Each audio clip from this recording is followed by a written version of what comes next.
Welcome to the Wynn Show, where everybody comes to win. I'm your hostess, Wynn Godbold, and we hope that in watching these interviews, you will be inspired to take action on making your impact in the world. Remember, nothing is impossible. The very word says, I'm possible. Enjoy the show.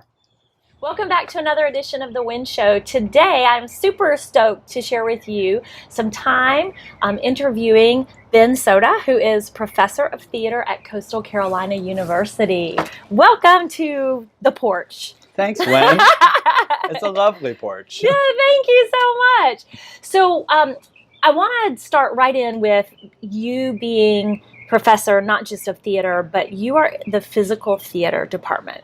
And that's distinguishable, and we need to learn about that, because I don't think that the majority of people really understand what physical theater is and how special it is that physical theater exists at Coastal Carolina as well. So Can you just tell us what it is, and then kind of what makes that so special? Why Coastal? Yeah, the program was started before me. Okay. They would hire adjunct people to just come in and teach in the program. And then it finally grew enough attention that they decided to have a national search. So I was living in Honolulu, Hawaii. I'd never been to Myrtle Beach. Let's just pause for a moment. So you can imagine that. The rough life of living in Honolulu. Okay, got it. Yeah, it was, if you haven't, Hawaii was great. And a former professor who lives in Italy wrote to me and said, Ben, there's the perfect job for you. You must apply. So I did. I sent in my application electronically. Off it went. And I did a phone interview. And I loved talking to the people at Coastal. And then they decided to fly me into Myrtle Beach. Mm-hmm. And then they put me up at Broadway at the beach, which was all right, here we are. And it was really fun. And the interview was great. The students are phenomenal. Okay. I have taught master classes at universities all over the world, which is, that's kind of cool. And the students here are just amazing. I wish you could have been in the classroom this morning. So the program, it's the only BFA in physical theater in the whole country.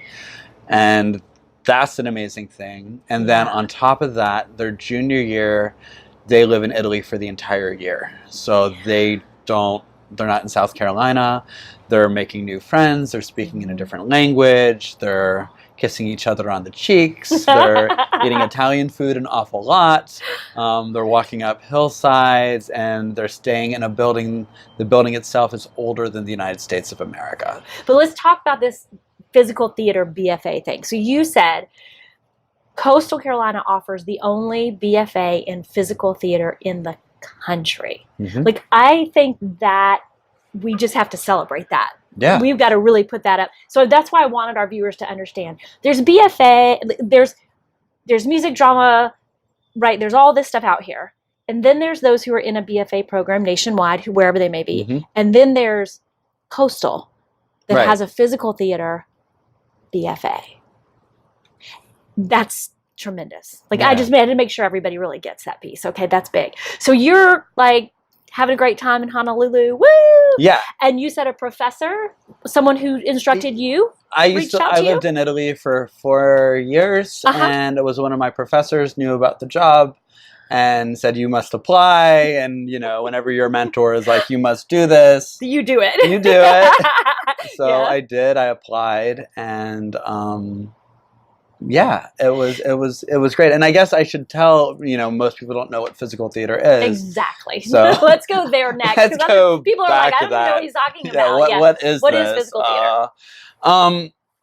Oftentimes in theater, you have the script, and the script and the words of the playwright, you have to follow them to a T. If you say a different word, you could be sued, or it's really everything is kind of based around the words that the playwright wrote. And what that does is, it's really cool. It's really kind of good at recreating the intentions of the playwright, but it doesn't necessarily make theater for what's right now and what's to come. So the words and the text of a theater piece are important, but they're no longer the governing body. So you can put dance and singing, and if a person plays the trombone, you can put that in, or say there's puppets that you want to put into that. So with the words, everything, bodies and movement, all these things kind of interact together in a really beautiful horizontal conversational way. And then you get shows like Sleep No More, which is on Broadway, or Forza Bruta is on Broadway too, or War Horse, or The Curious Incident of the Dog in the Night, where you have design elements, the set, the music, the acting, all of it is just a perfect symphony together. And it makes for shows where, yes, the text is important, but you have all these other things that are important too. If you're not an English speaker, then you can really get a lot out of the performance, which is really cool. Okay. Which is why that comes into me. If I'm doing a performance where English isn't required, it's really easy for me to interact and work all over the world, to work globally. Okay. So that's how the type of theater that I make is for really anyone. So I've gotten to work in Jordan, Lebanon, Afghanistan, Ethiopia, Morocco, Egypt, where else? Italy, Czech Republic, Germany, England, Spain, Canada, Costa Rica, Guatemala. Oh my gosh, Yeah, you have there's been a bunch of them. all over Turkey. the world. Yeah. So let's talk about that for a minute, because what was it? How did it all happen? I'm going to ask a great question, other than just how do you go to all of those places and perform, and what the life of Ben, we want to know. So just like most people in life, we have 2, 3, maybe 4 careers. Young people, they think, oh, I'm going to have my career, and that is what I'm going to do the entire time. And that's, I don't know where they get this, and it's really a shame, because part of life is that, like, you get to do so many different things. And I find that's true pretty much with most people I've met. So I have an undergraduate degree in architecture. So with architecture, it's really this understanding of, oh, this is a base, this is a foundation, this is the floor plan, these are good sections, and piece by piece, like kind of taking it a little bit at a little bit, you're able to then build a whole house. Okay. So very early on, I think I got into I understood like how to break complex things down into manageable amounts that didn't stress me out. So I got done with architecture school. I got a job as a draftsperson. And I think that whenever you hear architecture, I had this romantic idea in my mind where, you know, I'd be building models all the time. And like, you know, I still am old enough that I used like a draft board, and, you know, and I like would get my hands all covered in graphite, and I draw everything up, and I'd turn in my floor plans. But by the time I graduated, it was all in computers. It was all AutoCAD, and I was just copying and pasting. And I also realized that architecture was really an older person's profession. So you would work until you were 50 or 60, and then you would finally get to maybe design and have built like your signature house or building or whatever. And, you know, at the same time, I started performing, and I started making more money doing theater. So it's so funny. Everyone's like, "Oh, you know, the starving artist," you know. And I didn't have that because I was doing something so unique. So let's talk about that. So how do you poof one day start performing? Did somebody kind of bring you in? How did that happen for you? Yeah, I was taught. My grandfather taught me some things, and I was a circus performer to start. Okay. So I was already, and you know, and now there's circus schools all over, but back then there weren't very many circus performers, and there was no one that was an actor and a circus performer together. Okay. So and they still don't really have that. What were kind of the things that your grandfather taught you? Oh, he showed me how to juggle and walk on stilts, and you know, fun. Yeah, you know, it's like both of my parents are musicians. My mother's a kindergarten teacher. My dad's like a carpenter, and he's a builder. Okay. So, did he build your first pair of stilts? My grandpa did. Your grandpa did. Yeah, Okay. he did. Okay. Yeah. So, Cool. but yeah. So he teaches you some of these things when you're a boy. Yeah. Right? When I'm younger. Okay. And now here you are as an architect, and what's your first performance? What do you do? How do you start that? Yeah, there's like 3 things that were happening all simultaneously. Okay. In Pittsburgh, Pennsylvania, where I'm from, there's a festival, the Black Sheep Puppet Festival. Okay. And they would bring in the best puppet artists from all over the world. And you kind of think puppetry, like, what is that? I mean, these were like robots that would be like on fire and attacking each other. Or like there was a merry-go-round set up, and each section of it was its own little puppet world. I don't even know how to describe these shows. They were. Do they still exist? Do they still do this? Yeah, they're still really. I mean, it's still kind of a niche of a niche. But whenever you see it done, whenever you see like a marionette piece done really well, or you see a puppet piece done really well, it's gorgeous. Just like anything else that's done really well. Right. So I started writing shows for this festival. Did they come to you and ask you to do this? Did you go to them? I saw one in high school, and I was just like, I want to volunteer.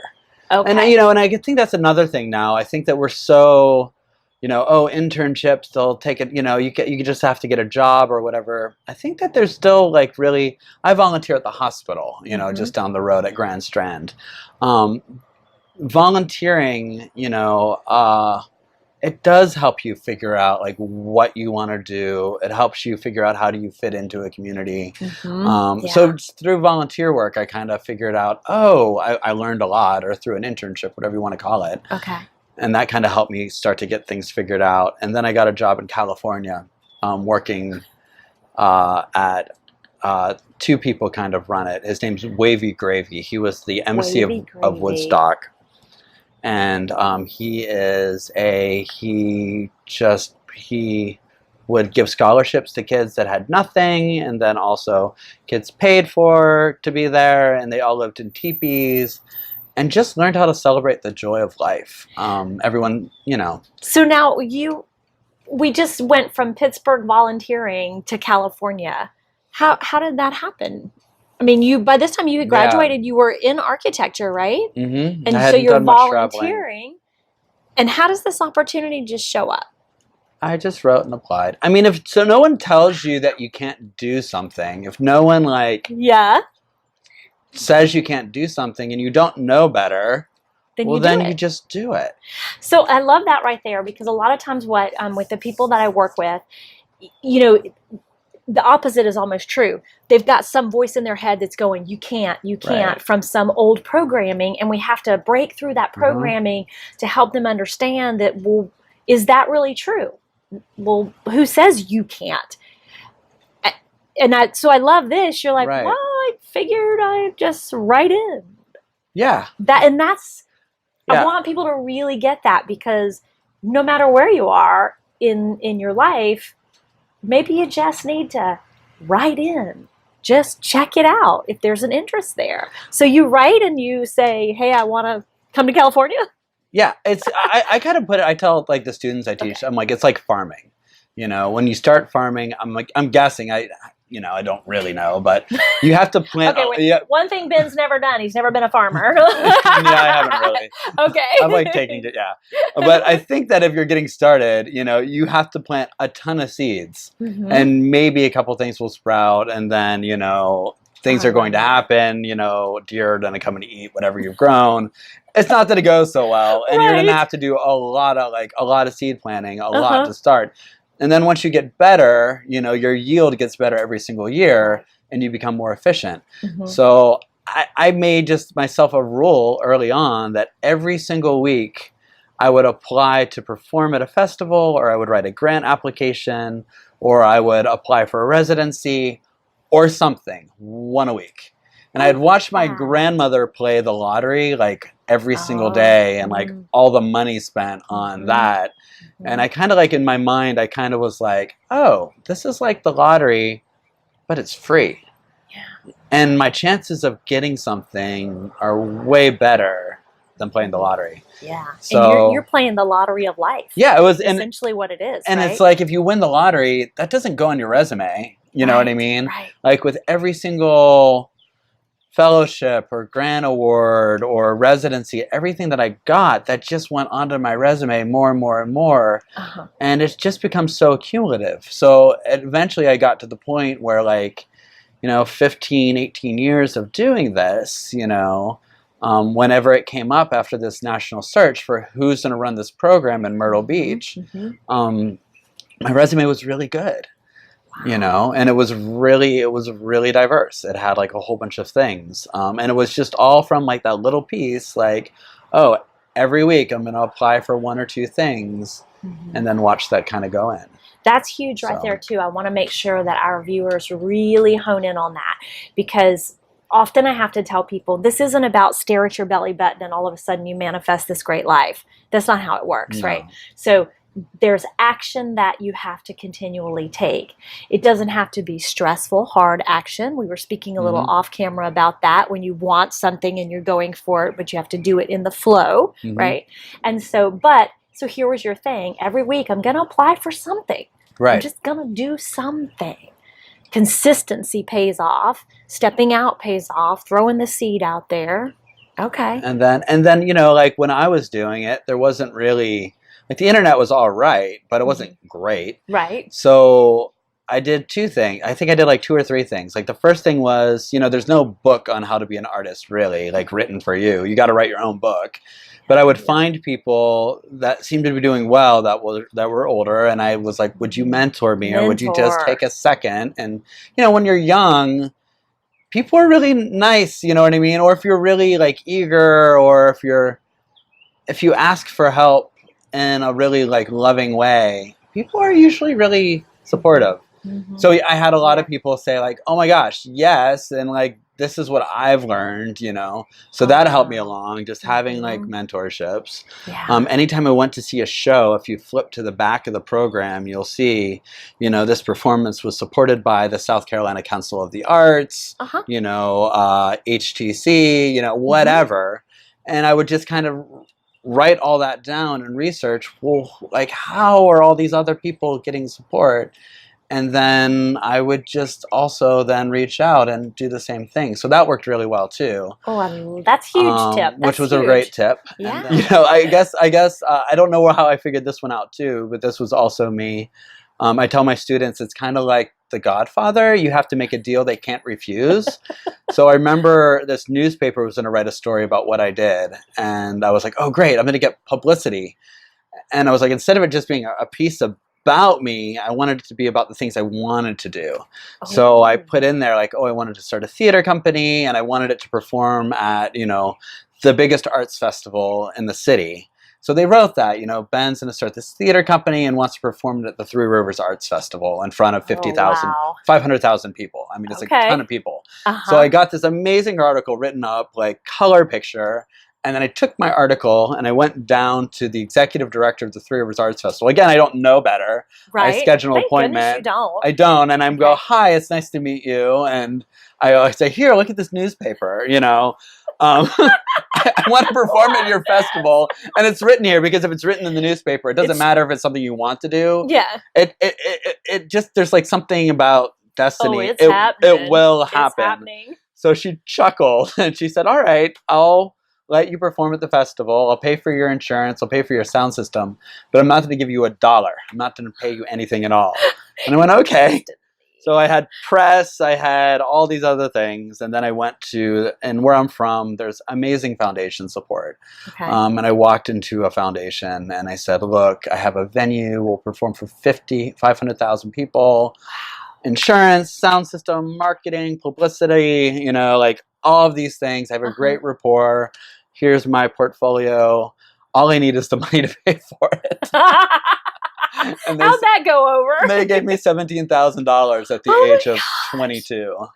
Wow. And then folks, just ask the questions, right? But it was a deal they couldn't refuse. Yeah. Because if they look at it like my dollar is going to support, 500,000 people. Like literally, I performed every day for a month at this festival.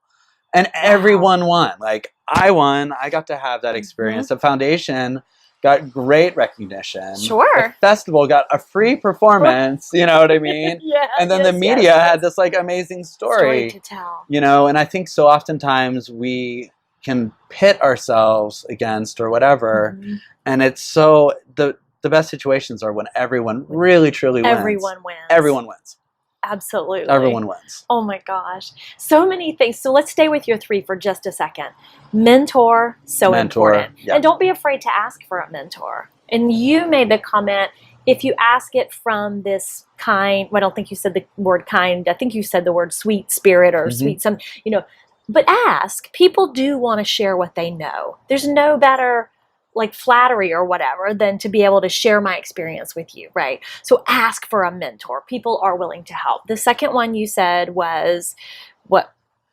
I just said do research. So look at the back of programs. Look at the back, like look where funding is coming from. Find, you know. You got really creative with that.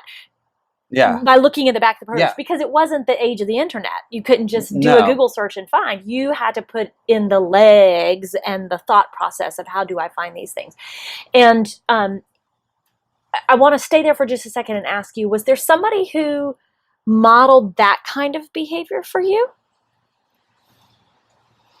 How'd you know to go to the back and check it out? I love giving credit for that. Yeah. And there's a lot of things that I've received I've received a lot of guidance for, but I just didn't know. You know, if someone would probably have said to me, you know, you're not prestigious enough, or at the age of 21 you can't apply to these foundations.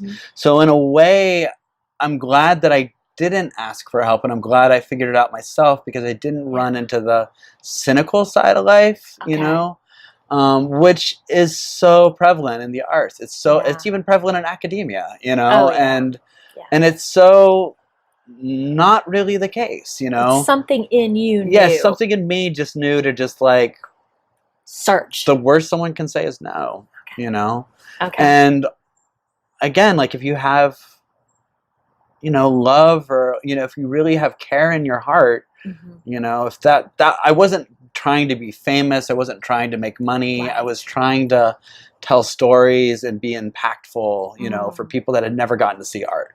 You know what I mean? And you can kind of, people like, you can tell who's bullshitting things, and you can tell who like genuinely, honestly cares, you know? And if you're a person that like really cares about what you're doing, you know, like when you reached out and I like watched your videos, like, you're having fun, you're caring, and you're not, you know, you're just doing it, you know, like, and that's like, oh, I'll help with that.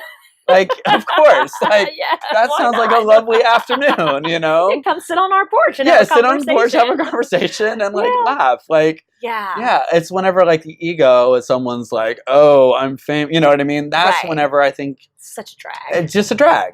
Like, what's the point? And I think the most successful people, okay, maybe they even become famous, but they keep that, you know? Like they, you know, whenever people meet them, you hear again and again, like, oh, this person's famous, but man, they're just a cool person. Right? Wow. So we've got the two, right? The seek out your mentors, but listen to the creative voice inside of you that says, just go for it.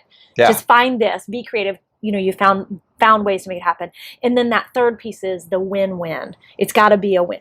Everybody comes to win. No. There you go, right? No, it's true. I mean, that's, Yeah, for real. It really is. It's got to be good for everybody. And a big thing that, again, that has come into our life and a lot of the work that I do, when I talk to people, I tell them, you know, take a deep breath. We're going to take a deep breath at the same time. And we take that deep breath, and I'm like, okay, did you get my air? Did I get yours? Is there not enough? Could we invite a third person in to take a deep breath with us? You know, it doesn't have to be, I get it, so you can't have it. Right. It's, let's both go get some air. Right. There's plenty for everybody. That's a big part of, So many questions. I have like 5 million. We started with this little sheet of 10. I'm like, we're not even on these, and I've got 5 million other questions for you. But let's talk for a minute about about Italy specifically for 3 reasons.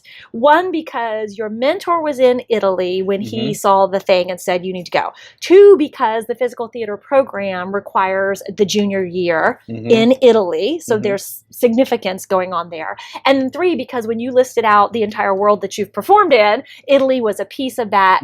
And you did. So I want to talk, like, can we just talk all things Italy for a couple of minutes? How did you first get there? And bow it up for me. Put it all in a basket. I don't think I've ever been honest with this story. I was traveling with my dad, and we were traveling to, our family lives in Prague in the Czech Republic, and we booked an airline ticket, and it had a day layover in Italy, and I got off the plane. And I remember just like walking around, and I'd already been doing theater for a while, and I was like, I think I'm going to live here. How old were you? I think it was like 24. Okay. You know, this was like, and this was, oh my gosh, like my dad shouldn't have done this. He was on the internet. The internet can cause such trouble. And, you know, we don't have a lot, but he found an airplane ticket, you know, which with this long stopover for like $400 round trip. Okay, where were you going? We were going to Prague. Okay, so from here. From the United States to Prague. And the reason why it was so cheap was there was a massive layover. Okay. And this is like, people say like, oh my gosh, I can't travel, it's too expensive. That's not true. Like there's like Scott's cheap flights, and like there's all these ways. Google Flights is really good. Okay. You can find, like, I think I just saw a round trip ticket, $550 to Japan and back. You know, it's like, again, where was that a year ago when my kid lived over there? No, but it's there. I mean, they're just there, you know, and then they like, anyways. So, but I had this like weird intuition, you know, and it took 6 years, but later, it came true, you know. So you're walking around, you're 24 and you're walking around in Italy. I'm walking around in Rome. In Rome. And you're just like, I think I'm going to stay here and do and I didn't tell anyone. I think you're the first person I've told. I've not told anyone. The Wynn Show. Yeah. I had like this weird, and so that's at 24. I was in 24. 6 years later, you end up there. 6 years later, I'm dating someone. Ooh. And I like her and she likes me. And then she opens her mouth and goes, you know, you're really great. You should go and get your master's degree. And there's this really cool school over in Italy. Let me tell you about it. And I went, oh, okay, great. So I went and applied and got in, and it was the first time this program was offered. Oh my and decided to go, and then we broke up. And she was just like, why did I tell that to you? I liked you. And then I moved to Italy. And it was great because my whole MFA was funded by something called the Jacob Javits Fellowship. What is that? I don't. Yeah, any recognition. Yeah, it's a State Department fellowship, and they paid for tuition, and then they gave me $30,000 a year to live off of. Where do I get one of those? Yeah, so I got a free graduate degree, and then they said, you know, you're really the only person that's an MFA. Usually it's PhD people, and they have this for 7 to 9 years. So they said, if you'd like to extend it, if you'd like to get a second master's degree, or if you want to transfer or something, you can do that. And that's when I went to Hawaii. So I studied physical theater in Italy for 4 years. And then I moved to Honolulu, Hawaii, and got a degree in directing. Oh my gosh. So I got a lot of, the government really gave me a lot.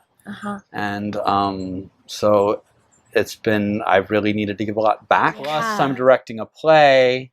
Oh, tell us about that. That's Putt Putt, right? That's Putt Putt. Yeah, tell us about so people know how to get tickets to see Ben's work in action. You're not in it, you're directing, correct? Are you going to like do a cameo or something in here? I actually thought about it, but I didn't. I was, normally I am the director, and in this one, I am helping the students realize their dreams, and they're the ones writing it, and I'm kind of mentoring them. Okay. So this is the first time Coastal's done anything like this. It's based off of Myrtle Beach's love affair with miniature golf. Okay. You are definitely a pioneer, Ben, because you didn't start this program, but you have taken it and made it what it is. Yeah. From what the having a few adjuncts come in every year and do something, right? You're a pioneer in your creativity. Now here we are. Putt Putt is going to be a groundbreaking piece for your students as you mentor them. So they're writing it.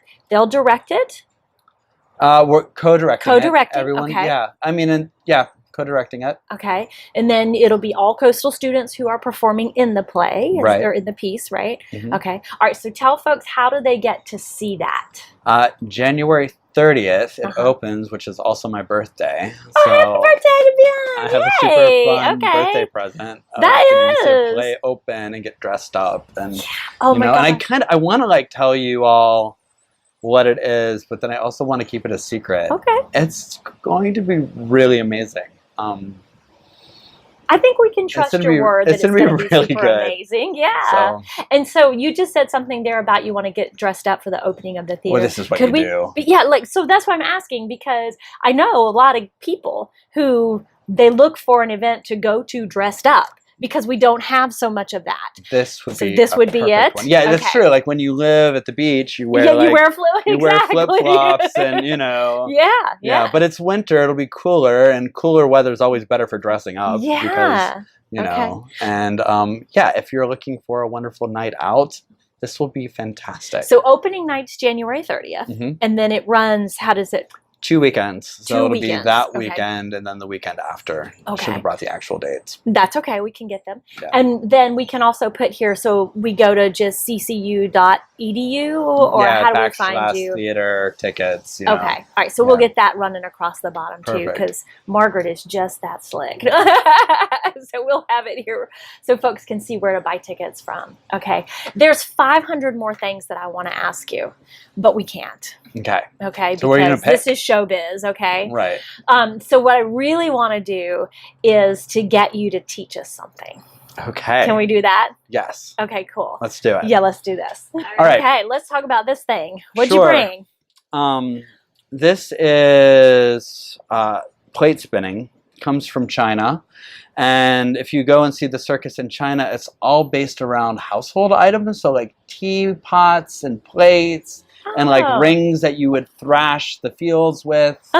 And in Western culture, the circus is something, it's like a personal celebration. Like I triumph over this thing, but in China, it's about finding, it's not so much about the individual, it's about finding the perfection and the zen of existing with the circus. So taking something that's ordinary, a plate, and so hold on to it. Oh my. Are you right-handed? Yes. And so here's the trick. It has to be loose.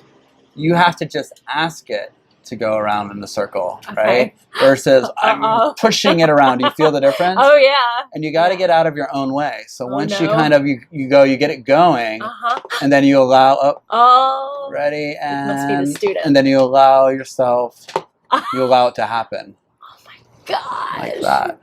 That's so cool. And then you can take your fingernail on your left hand and bring it down and balance it on your fingernail. Oh, sure. Go for the center. Keep it spinning. We'll see how skillful you are. Oh, that's good.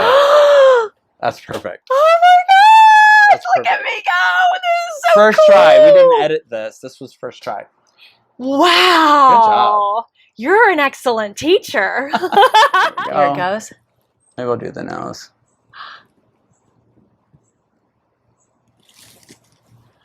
Oh my gosh! That's amazing! I love it. There we go. You are something else. I'm just going to tell you, the bottom of that stick is rounded. It's not like flat or mushy or anything. So there's no trickery in there. That is really great. Right. Thank you, Ben Sota from Coastal Carolina University. Listen, everybody comes to Wynn, right? Thank you for watching this episode of The Wynn Show. This is Wynn, and I'm inviting you to discover what's possible in your life by joining me in the I'm Possible Discovery program. You can find all the details at bsharp.us/join.